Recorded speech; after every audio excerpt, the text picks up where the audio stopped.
Fala, filhotes, estão vivos? No vídeo agora nós vamos falar um pouquinho sobre notícias, sobre o noticiário que está rolando aí, em especial nos sites de esquerda, no dia de hoje, esta quinta-feira, dia de TBT no Instagram, e aqui dia de notícias que às vezes parecem TBT repetidas, né? Disse que sua eleição é um milagre de Deus, Bolsonaro. Esquerdistas não merecem ser tratados como pessoas normais. Ixi, Maria. Os direitistas devem, os bolsonaristas, os olavistas devem. Eu concordo que os esquerdistas não podem, não merecem ser tratados como pessoas normais, porque muitos deles são especiais, né? Inclusive eles defendem as minorias ali porque são pessoas especiais ou que tiveram uma história toda peculiar ao longo do tempo da humanidade aqui nessa terra. Eu disse que a eleição dele é um milagre de Deus. Eu já acho que é muito mais uma obra do diabo, do demônio, do capiroto, Satanás. Não tem nada de Deus nessa história, não. Porque se Deus fez isso, eu vou começar a ter sérios problemas com ele. Vou começar a duvidar seriamente desse caboclo. Como é que ele coloca um sujeito obtuso como Bolsonaro na presidente de um país, né? Então, os esquerdistas não merecem ser tratados como pessoas normais, tem que ser tratados como pessoas especiais, tem que ter preferência. E os direitistas, os bolsonaristas, também... a coisa tá feia ali. O crescimento da economia brasileira diminuiu de ritmo no fim de 2019, segundo Paulo Guedes, né? O Ministério Público Federal abriu um inquérito para investigar Bolsonaro e Mai quem? Vamos ver aqui. Quem que é Mai, meu Deus? O Ministério Público Federal vai instaurar um inquérito civil contra o presidente Jair Bolsonaro, sem partido, o presidente da Câmara dos Deputados, Rodrigo Maia, o Maia, né? E o ministro da Saúde, Luiz Henrique Mandetta, por indevidas interferências no processo de votação da emenda à Constituição 103 de 2019, que instituiu a reforma da Previdência, né? A informação está publicada no Diário do Ministério Público Federal desta quinta-feira, 16 de 1 de 2020. A instalação se deu a pedido de deputados federais do PSOL, incluído o David Miranda, né? O esposo marido do Glenn Greenwald e do Edmilson Rodrigues, da Paraíba, a Fernanda Melchiona e o Glauber Braga. O crescimento da economia, vamos ver aqui com o Paulo Guedes. A trajetória de crescimento da economia brasileira diminuiu de ritmo. Diminuiu, né? Em novembro, alguns números ficaram abaixo das expectativas. No chão da fábrica, pé no freio. Depois de 3 meses seguidos de produção em alta, o ritmo caiu em novembro na comparação com outubro, pouco mais de 1% de queda. O resultado afetou o setor de serviços. A queda de 0,1% foi puxada especialmente para o setor de transportes. Deve ter sido o Uber, né, que caiu, assim como os entregadores do iFood, mas eles aumentaram o número, né? Deve ter diminuído os pedidos dessa galera. Com menos produção das fábricas, sim. Os caminhões também circularam menos no fim de 2019. Os caminhoneiros já começaram um ano, acho que querendo entrar de greve aí, né? O Ministério identifica a substância tóxica em 8 produtos diferentes da cervejaria Baker. Da Belo Horizontina, onde já parece que é a 6ª pessoa que morre. Por que o Brasil perde com a entrada na OCDE? Uma entrevista com o Luiz Mercadante. Cara, eu acho que isso aí tá bem equivocado, viu?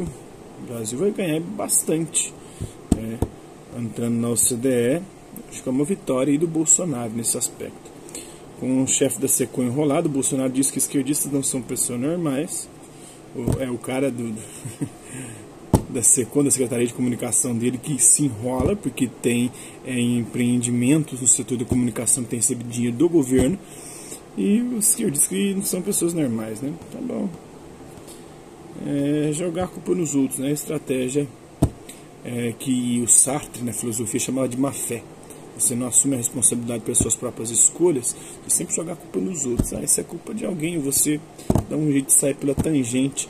Hoje o Maurício Ricardo lançou um vídeo, ele que é aqui de Berlândia, que é da Charles.com, ele falou sobre as estratégias do Bolsonaro diante das entrevistas. Acho que tem mais uma aí, mais uma estratégia. Ele falou de 2. Uma é não responder, virar as costas, sair. Outra é falar que a imprensa só o ataca, que não fala das notícias boas. Na verdade, tem uma terceira. Ele, quando é uma pergunta capciosa, ele às vezes sai também, né, ou parte para a agressão. Ele sai para uma outra tangente aí, que seria agredir. Ele falou que um repórter lá era viado, era gay. Às vezes, quando ele se sente atacado, ele começa a atacar. E atacar principalmente a honra das pessoas, né? Com injúria, com difamação, com calúnia. Sobre matéria a respeito da chapa do PSOL para a Prefeitura de São Paulo, eu não sei quem que vai ser. Deixa eu ver aqui quem que vai ser. Ele sempre publicou nesta quinta-feira um artigo sobre a movimentação interna do PSOL para a escolha da candidatura à Prefeitura de São Paulo nas eleições deste ano. Fontes do partido disseram que a estratégia é fechar a questão em torno dos nomes de Boulos e Luiz Erundina de vice, né? Boulos como prefeito. O diretório municipal da capital publicou em sua página no Facebook nota afirmando que o PSOL está em processo de inscrição para pré-candidaturas para a escolha de seus representantes na eleição, e que até aqui os dois únicos inscritos são os deputados Carlos Gianazzi, estadual, e a Sam Bonfim, estadual, né? Então tem uma nota aqui do diretório municipal. Os gastos estratosféricos do governo de Porto Alegre com propaganda. O Marquesan tá... É o Marquesan, não é isso? Ou não? Ao se beneficiar da farra milionária das verbas publicitárias da Prefeitura de Porto Alegre, o Estadão dedicou um apologético editorial à administração tucana na mesma cidade, né? No editorial, o exemplo de Porto Alegre, o prefeito Marquesan Júnior afirmou que acabamos com o gasto em publicidade e revisamos todos os contratos terceirizados, né? Essa declaração do prefeito não tem aderência na realidade, é evidentemente uma informação de quem inventa um mundo paralelo e sem compromisso com a verdade, além de não acabar com os gastos em publicidade. O Estadão é tucano, né, de natureza. Marquesan Júnior multiplicou por muitas vezes tais despesas no comando da Prefeitura de Porto Alegre. Na verdade é a Prefeitura, né? O seu mandato, o dinheiro público, inclusive, passou a ser usado para a publicidade de cunho eleitoral, como escreveu o juiz Aquila Silene Tortelli na sentença que mandou suspender propaganda ilegal e feita indevidamente em âmbito nacional. Os números oficiais, atualizados pelo IPCA até 31 de dezembro de 2019, disponíveis no portal da Transparência, contrastam com o mundo paralelo inventado pelo prefeito. Na reportagem, um mau exemplo de Porto Alegre, recursos do SUS desviados para a publicidade nacional, o jornalista Luiz Nassif traz revelações impactantes do derrame de dinheiro público nos órgãos de imprensa que, em retribuição, assegura a blindagem e uma cobertura simpática, dócil e bajuladora do governo tucano.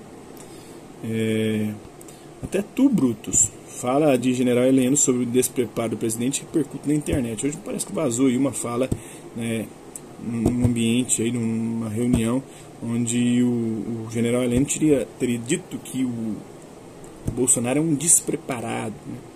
Isso é evidente, só uma mula sem cabeça para não saber, para não perceber isso. Milícia digital bolsonarista faz campanha difamatória contra o Flávio Dino. Novidade, né? As milícias, uma delas comandadas pela Paula Marisa, com outros integrantes aí da bolsolavista, ou da esfera do espectro bolsolavista, faz isso com muita propriedade. A Terra é plana, né? Eu falei recentemente sobre isso. A prova de que a Terra é plana é que chamam ela de planeta. Porque senão chamavam ela de redondeta, de geoideta. Ou se ela tivesse um formato de punho, seria punheta, né? Por que o Brasil perde com a entrada na OCDE? Entrevista do Luiz Mercadante para o Joaquim Carvalho. Vamos ver o que ele está falando. Segunda vez que aparece a notícia. Em 2011, quando era ministro da Ciência, Tecnologia e Inovação, Luiz Mercadante participou de um encontro da OCDE e recebeu, em nome do Brasil, convite para entrar na organização. Minha resposta foi essa: nós estamos bem namorando. Satisfeito com o namoro. Quem sabe mais para frente a gente fica noivo, mas casar não, recorda Mercadante.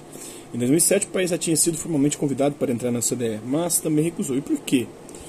O Brasil perdia e perde. Tem que abrir mão de alguns instrumentos de países em desenvolvimento. Nossa prioridade era os BRICS e a relação sul a sul, não a relação norte-sul. Isso aí vem um pouco da filosofia da libertação, da teologia da libertação, né? Que considera o norte o centro e o sul a periferia do mundo desde a colonização. E por conta disso a periferia é menosprezada, a periferia é explorada, a periferia é usurpada em seus recursos naturais, enquanto o norte fica cada vez mais rico. Então, o crescimento eles estavam tentando aqui no sul, né? Estar na OCDE não significa imunidade à crise, minha filha. Por exemplo, os governos petistas do Brasil tinham um grande investimento sem ser da OCDE. E a Grécia, embora membro da organização, quebrou. Foi a moratória. Essa entrevista, o Mercadante, que é economista, fala também sobre a possibilidade de retorno de um governo progressista ao Brasil e sobre a candidatura do PT à Prefeitura de São Paulo. Não vou falar da entrevista aqui, vou continuar dando a live do Bolsonaro com o chefe da SECOM enrolado. Bolsonaro já falei sobre matéria. Já falei sobre matéria a respeito do pessoal, os gastos estratosféricos do governo de Porto Alegre, da cidade de Porto Alegre. Já falei. O primeiro capítulo do documentário do GGN sobre a Lava Jato. O Malafaia diz que o crente deve fazer, diz o que o crente deve fazer quando descobre que o pastor é ladrão. Não toque no ungido do Senhor, não pode tocar nisso. O Flamengo não ganhou, porque o Flamengo não estava no jogo, só o branco que ganhou. Só o branco que ganhou, né? Não o Flamengo, Flamengo porque não não estava ganhou. no jogo. Não estava no jogo, né? O Flamengo está de férias, vai voltar daqui uns dias.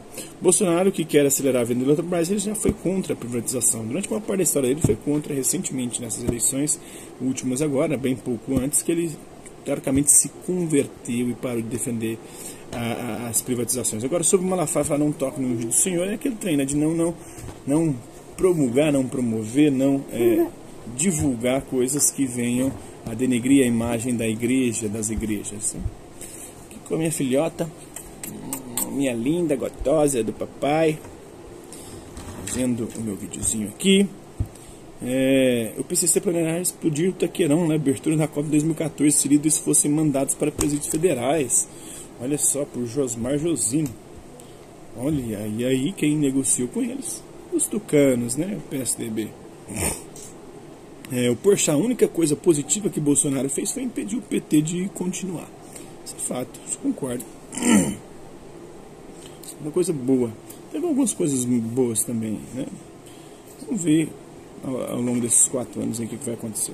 O governo Bolsonaro ignorou todas as multas ambientais, não cobrou nenhuma até agora. Nem o Flamengo ganhou. Nem o Flamengo ganhou. Ela está invocada que o Flamengo ganhou. Então eu sou flamenguista, ela sabe disso, então ela está me provocando aqui. Desse é o meu dia. Bolsonaro decide manter o Fábio Weingarten, mais um podre no governo federal. Isso não é novidade também. Bolsonaro de incorruptível, de impoluto, não tem nada. O Natimorto Roda Viva com o Moro adiantou até os temas a ser tratados e a Lava Jato não está lá. Por isso o cara foi, isso é muito fácil. E o João apareceu. Desapareceu? Cadê o João? O que ele fez? É muito fácil ser da galera do governo Bolsonaro, né? Eles não respondem aquilo que eles não querem. Eles não têm um compromisso de... O João. Já pegou o João? Eles não têm compromisso em informar a população ou dar satisfação à população de uma coisa que é pública. Eles são pessoas que têm cargos públicos, alguns eletivos, como o Bolsonaro, outros de indicação, como o Moro, mas ambos têm o dever de dar clareza ou dar notícia ou de informar a população sobre os seus atos, né? E no Jornal Nacional, a Globo deu uma aula sobre o que é ser bolsonarista. Eu não vi, não sei que dia que foi isso. Moro na Roda Vida, jornalistas e apresentadores mostram como cultura censura e mente ao dizer que entrevistado não pede nomes. Não tem. Ai, meu Deus do céu. Não vai ter ninguém que opõe-se ao Moro e não vai ter perguntas sobre a Vaza Jato. Que bosta que vai ser essa, né? Que merda. A galinha? O Moro perdeu a batalha para o presidente da OAB. Que bom, né? Tem que perder mesmo. Tem que se ferrar, o Moro. Vitor Chaves riu da justiça porque sabe que seu Brasil é o de Moro e de Bolsonaro por Natalena. Na verdade, eu acho que ele não riu da justiça, né? Eu postei um vídeo aqui ontem que em mulher não se bate nem com um soquinho fraco do Street Fighter, com exceção se a mulher for a Chun-Li e as outras do Street Fighter, né? Mas na vida real não se pode bater mulher nem com um soquinho fraco, nem com a flor, né? Nem a minha princesa.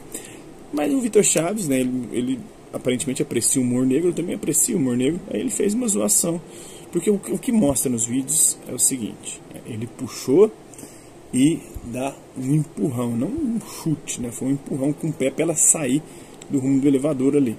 Não vi mais agressão, a mulher depois denunciou dizendo que havia sido agredida mais, mas o exame de corpo de delito não deu isso. Então, tanto que a condenação foi por chegar às vias de fato e não por agressão física. Então, não sei se como é que deveria ser a pena dele, se deveria ser uma prisão por mais tempo, se deveria ser multa.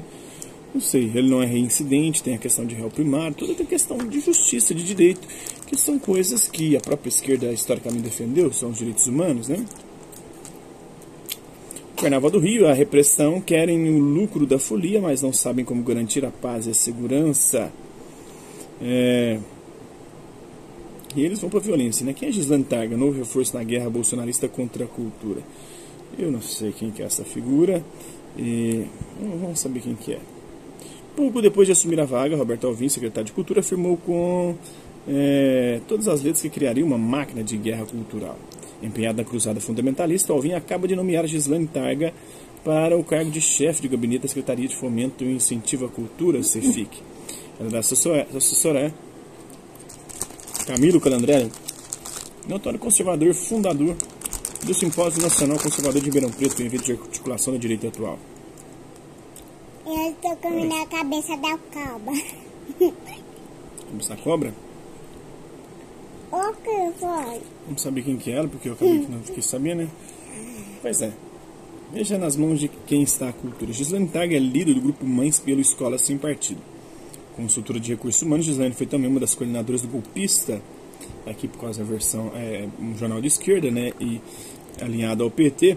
Golpista do movimento Brasil Livre, do MBL, na região de Araçatuba, São Paulo. Nas redes sociais, o grupo liderado por Gislane nasceu com a finalidade de defender e propagar as pataquadas do Escola Sem Partido, que foi o saco, né?